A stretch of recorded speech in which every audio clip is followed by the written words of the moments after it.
இங்க ஒரு பொண்ணு தன்னோட அக்கா இறந்துட்டான்னு அழுதுகிட்டு இருக்கா. அந்த டைம்ல நர்ஸ் இறந்த பாடியோட ஃபேஸ மூடும்போது சடனா அந்த பாடி முடிச்சு நாக்க நீட்டி காட்டுது. அதுல நான் உயிரோட தான் இருக்கேன்னு எழுதியிருக்கு. இப்ப அழுதுகிட்டு இருந்த இவளோட தங்கச்சி அக்கா கையில இருந்த மோதிரத்தெல்லாம் கழட்டிக்கிட்டே இருக்கா. நர்ஸ்ட்ட இப்ப என்ன பண்றதுன்னு கேக்குறா. உடனே நர்ஸ் கொஞ்சம் ஃபார்மாலிட்டிலாம் இருக்கு, நீங்க கொஞ்சம் வெளியே வெயிட் பண்ணுங்கன்னு சொல்லிடுறா.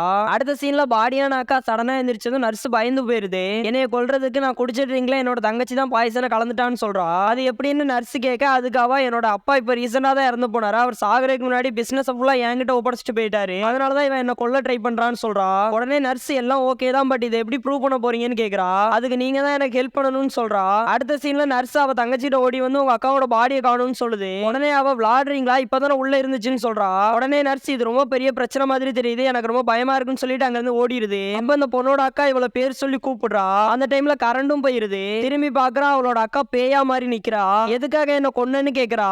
இவ பயத்துல கத்துறா. உடனே அந்த பேய் நீ சொல்லலைன்னா உன்னை அப்படியே சாப்பிட்டுருவேன்னு சொல்லுது. பயத்துல இவ உண்மையை சொல்லிடுறா. சொல்லி முடிச்சதும் கரண்ட் வந்துருது. பார்த்தா இவ வாயில இருந்து உண்மையை வாங்குறதுக்காக இவ அக்கா தான் பேய் மாதிரி வேஷம் போட்டிருப்பா. அந்த நர்ஸும் இவ தங்கச்சி சொன்னதெல்லாம் போன்ல ரெக்கார்டும் பண்ணிடுவா. ஃபைனலா அந்த பொண்ணோட அக்கா இப்படியே போய் கண்ணாடியில பாரு, நீயே பேய் மாதிரி தான் இருக்குன்னு சொல்லிட்டு அங்க இருந்து கிளம்பிடுறா.